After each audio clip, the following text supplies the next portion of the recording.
Hello everyone. So welcome to the part 3 of the solution video of the 2019 midterm. So in this video, we're gonna go through question number 12 and 13. Okay, so let's go to question 12. Consider the following information. Okay, so the description is kind of long, and I'm not gonna read it. So basically, it looks very similar to what we have done for question 9, actually. Was it question 8? Okay, it was question 8, right? So it was like the last question of the multiple choice. And but in question 12, we're gonna do like a lot of like fancier stuff. Okay, so we're gonna do question 12. Okay, so what is the average length of a record in the registration table? Okay, so we know that in the registration table, each record is it is like it has a lot of like different attributes, right? So the length of one record is gonna be the sum of all the attributes plus the row header. Okay, so let us see what information we have from description. We know that one row header is 4 bytes. We just list them here. We know that the row header is 4 bytes. And okay, what other information we have? We know the form is stored as varchar 15 with an average length of 10. We talked about this in question 8, right? So here the unit is also byte as well, because one character is like 1 byte. So we're gonna say my D form is 10 bytes. Okay, what else? We know we also have email is varchar 30 with an average length of 17. So that is to say is 17 bytes.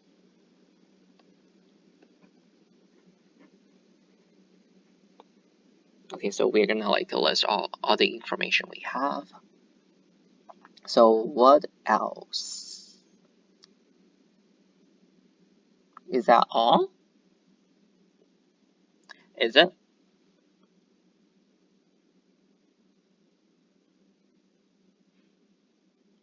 Oh, we missed one attribute. It's called start date. It is a date stored internally using 32-bit integers.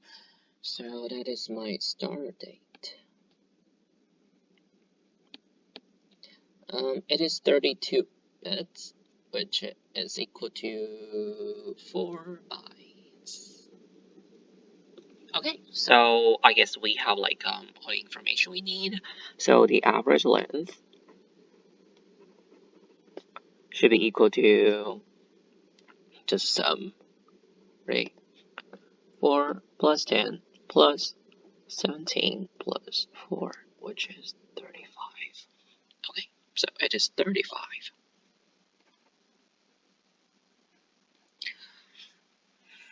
Question B. Okay, what is the number of distinct registered students? Okay. So this question is a little bit tricky, but once you know how to approach these type of questions, it's gonna be easy for your own exam. We can see in the 1, 2, 3, 4, in the 4th line of the description, there's a statement saying that there are 4,500 records in the registration table. On average, a student registers for 2 sessions.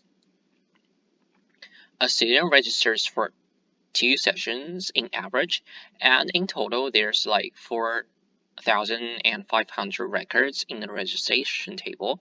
That is to say, the number of students, like number of individual and distinct students.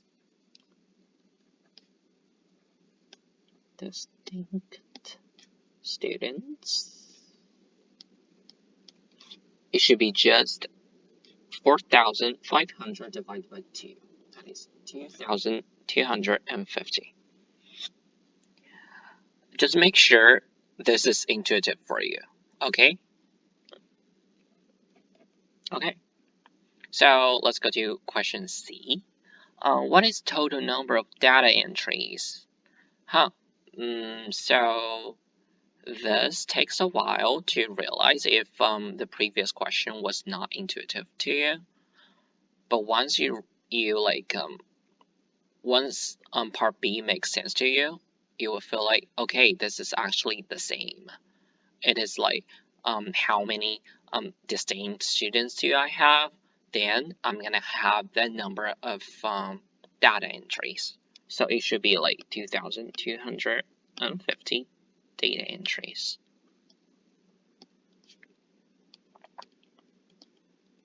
Okay, so during exam, since it's like it's worth only 2 points, feel free actually to just like write down the final answer. But if you're not like sure about the final answer and you still wanna get some partial marks if possible, just like write down what I wrote here, like the formula or like steps like this. Yeah. Okay. So for part D, if there are 25 leaf nodes in an index, what is the fill rate of the index leaf page? Okay, so to calculate a fill rate, we have to like calculate the overall space in our system and the space that we have actually used. All right. Okay, so to start with, from part C, we know that we have like 2,250 data entries, right? So to know like what is like the overall size we have used, we need to know what is the size of each data entry, right? So this is no. We need to compute one data entry. So what should be like the size of one data entry? Okay, I'll just like write down and explain. Okay, so I wrote like it should be like 5 times 2. Why? So 5 is the RID. Is RID, and why do I have 2? Because we just said like that like one student can register like normally registers for 2 sessions, right? So 2 here is the number of sessions of each student. And what about the 17 here?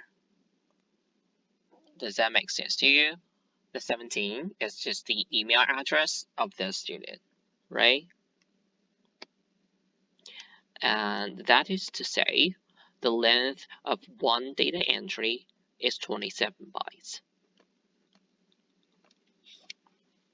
Okay. So now we have the number of data entries, and we also have the size of one data entry. We can calculate the fill rate. So as I just said, the fill rate is equal to the space we have used divided by the total space we have. Oopsie, it's kind of messy right here. Sorry.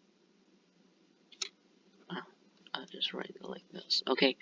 So the space we have used, that is like the number of data entries times the size of each.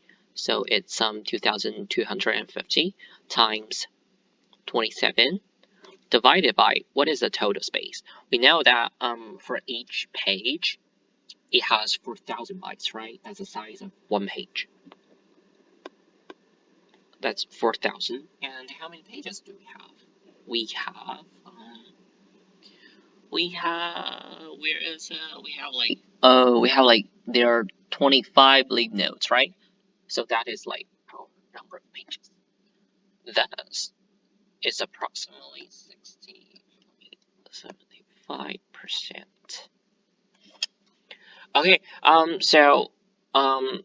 just to as a sanity check, if your fill rate is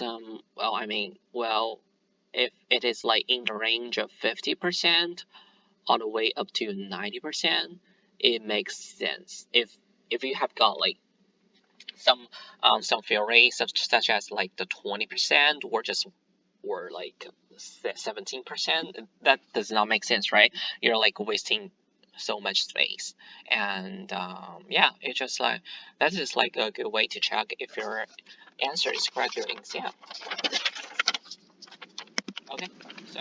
Okay, so let's move on to part E. Assuming that the maximum number of sessions registered by any student is 10, and the data entries are not broken across multiple pages. This is a very strong and important assumption.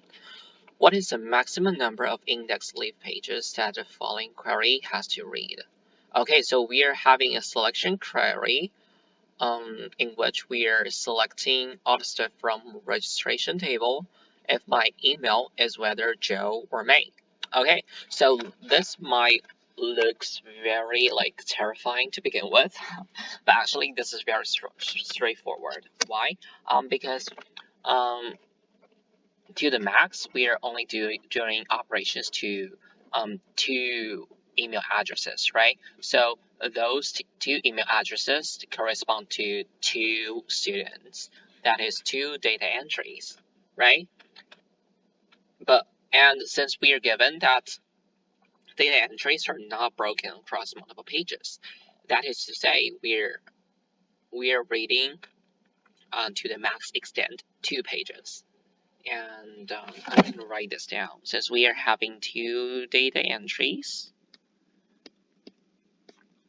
we are only reading 2 pages to the max extent. And if we're lucky, we can read only 1 page.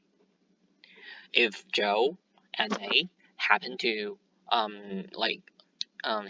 be housed on the same page, that's gonna be like we are only reading 1 page. So that question was very interesting. Okay, so let's move on to F. If we now include start date as an additional attribute, but the index is still only on email, what will be the number of leaf nodes if it was previously 25 and we are to maintain the same fill rate for the index leaf page? This is very interesting. So since we are adding only one start date as an attribute, this is very important. We are adding an attribute. The only thing we have to do is to enlarge every data entry by what scale? We are only enlarge at the size by 2 times 4. I'm gonna write this down since it is an attribute.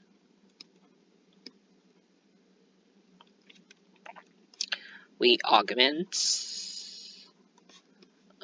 every data entry by 2 plus 4. Oh, that is to say we added by 2 plus 4. Okay, so 2 here is the number of sessions, and the 4 here is an date, the start date size. It's a size of start date attribute. Okay, so that is to say that for each data entry we have to add 2 attributes. No, just add 1 attribute 2 times. Add the start date 2 times because we have 2 sessions, right? Okay. So so that is to say my new data entry or the size of my new data entry is now size of new data entry is 27 plus 8, which is 35 bytes. And the number is that to ask to what will be the number of leaves. Okay, so the number of leaf nodes. I'll just write number of leaves. Okay, so this is very similar to the strategy when we were calculating the fill rate. All right, so what is like the number of leaves we have to obtain? It should be like the number of the size of the total size of the data chunks we have, which is 2,250 times your new data entry size, 35, divided by what? Some people might say, okay, I want it divided by 4,000, which is actually incorrect because just pay attention to the question. And we are to maintain the same fill rate for the index leaf pages. So we are not using up like all the resources of one page. We have to keep the original fill rate, which was 60.75%. We are only using 60-ish% of one page to store my total chunk of data. So that gives me 32.4, and which is about 33 pages. We always round up. Okay, so that was all for question 12. Let's go to question 13, the last one.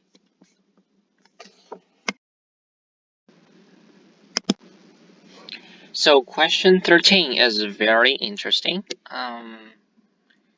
So basically, we now need to optimize the original design of the database based on some guidance. So the first one is that the new pricing model gives a discount to students who are registered as couples.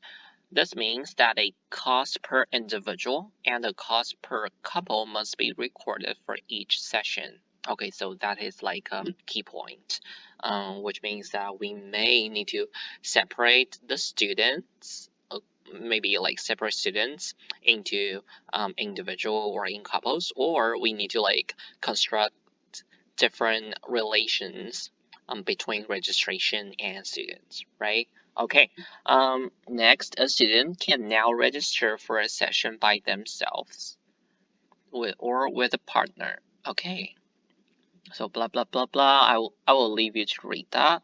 Okay, so now let's go to question A. So draw a modified ER diagram to capture the additional information. Okay, so this is very interesting. So which part should we begin with? Well, I will begin with the session part. Oopsie. Okay, so for part A.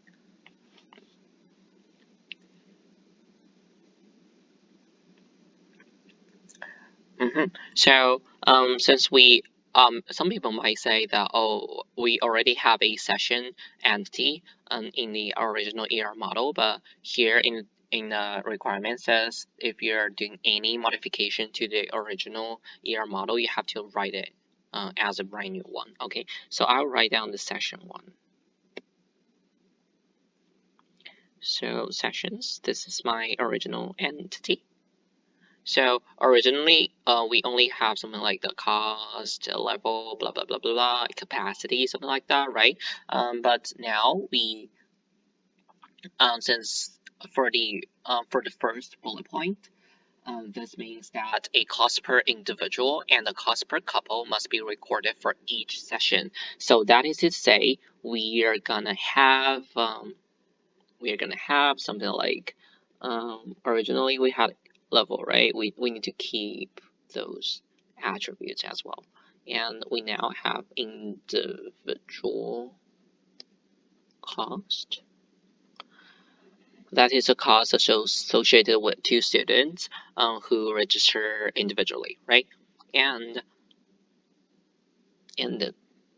I would say it's called couple cost. Sorry, my naming is kind of weird. Okay, and also the capacity was from the original ER model, and I decided to like keep it as well. And it was a weak entity, right? So I will keep it weak. That is to say, I'm gonna draw in bold. And do not forget, it's partial key, which is the start date. Start date hash dot line like that. This is my partial key. Oh my god. Okay, my drawing is terrible. Okay, now I have my sessions, so I decide to have a new entity, and it's called registration, to deal with my complex role of the registration. Okay, so my registration.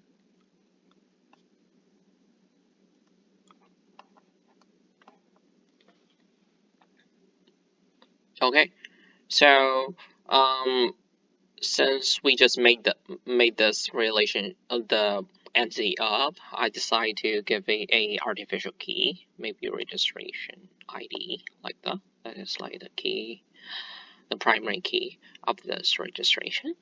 And we also have to like keep track of the date, right? So it's registration date as an attribute. Okay, so let's think about the relationship here. We know maybe we wanna like place a registration for a session. What should be like the line here? Should it be thick line or thin line? Should it be like with a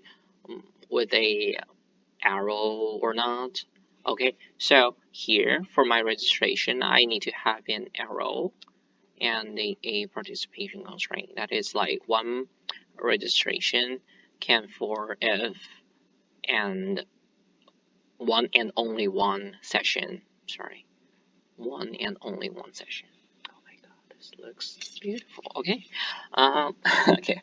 So for my students, I also like okay.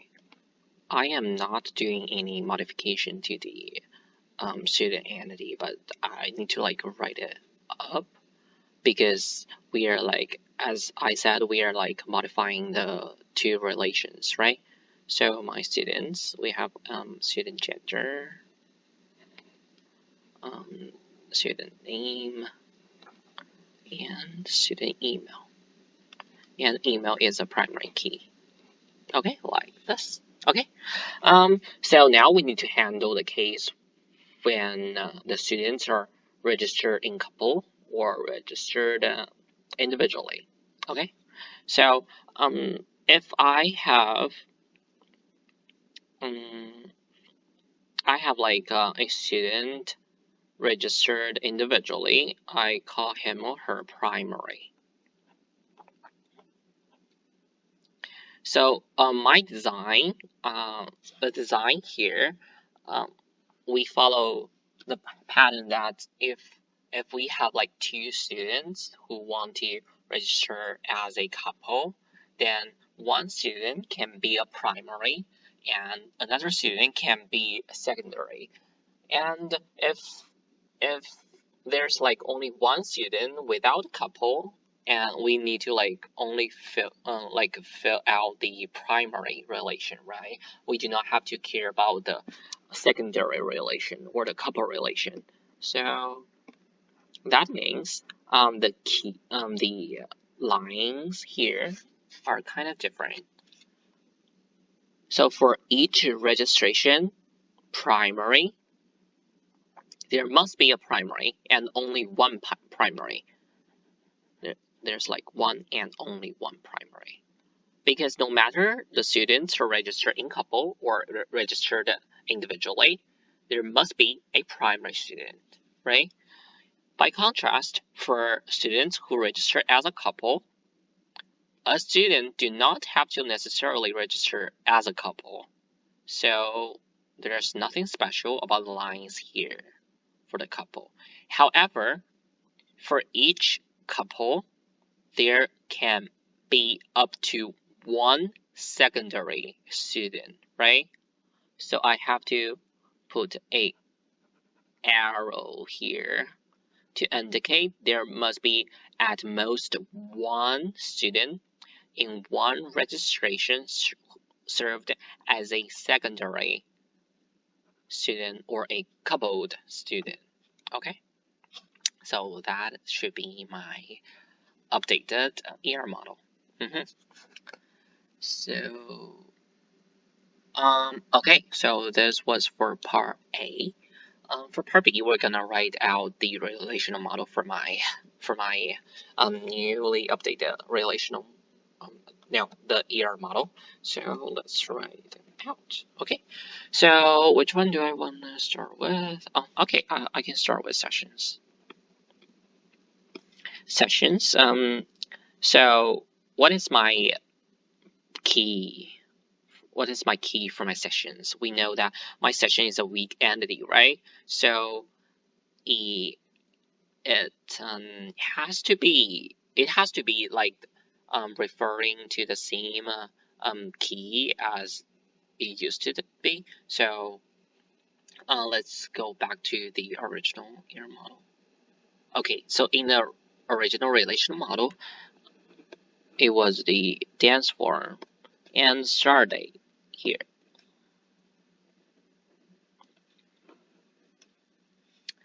And also we have capacity, level, individual cost. Those are my newly added attributes. Individual cost, couple cost. Interesting. And note that my deform references dance as in the original relational model. Okay, so for my registration,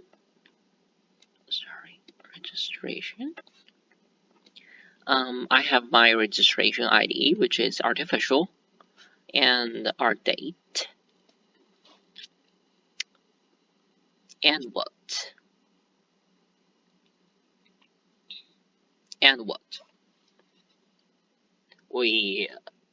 Since for each registration, we have to like associate it with at least and at most one session, right?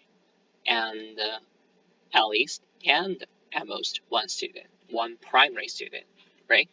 So this is kind of tricky right here. So we need to have deform and start date referencing the sessions entity. Also, the primary, the naming is kind of weird. I just like pick this name myself. Primary email and couple email.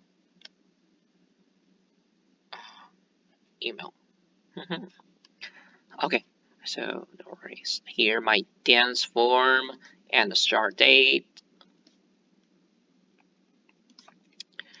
References, sessions,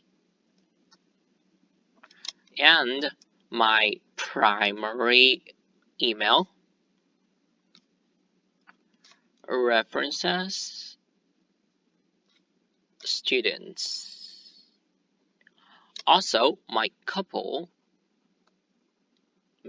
email,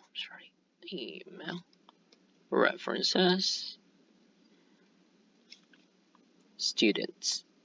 Okay, so people might ask, why would you like separate your primary email and the couple email separately? Those are like all referencing to students, right? Can you like combine them? No. So basically, I separate them because I want to like reflect those two relations are completely individual and completely different. So here is like to reflect, and you cannot combine those two relations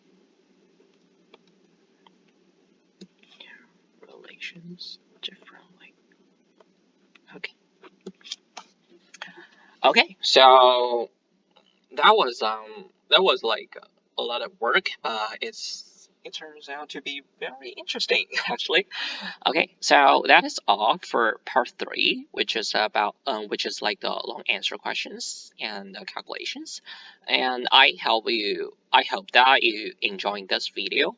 And so I will be on the discussion panel for the questions, and just the purpose of this solution video is to give you guys an idea like how to approach questions and in a more effective and efficient way. So, but my methods might vary for like in terms of the effects might vary for different people. So the best way is for you to practice the past midterm exams like yourself, and time yourself and try out different strategies yourself and pick up the strategy that suits you best.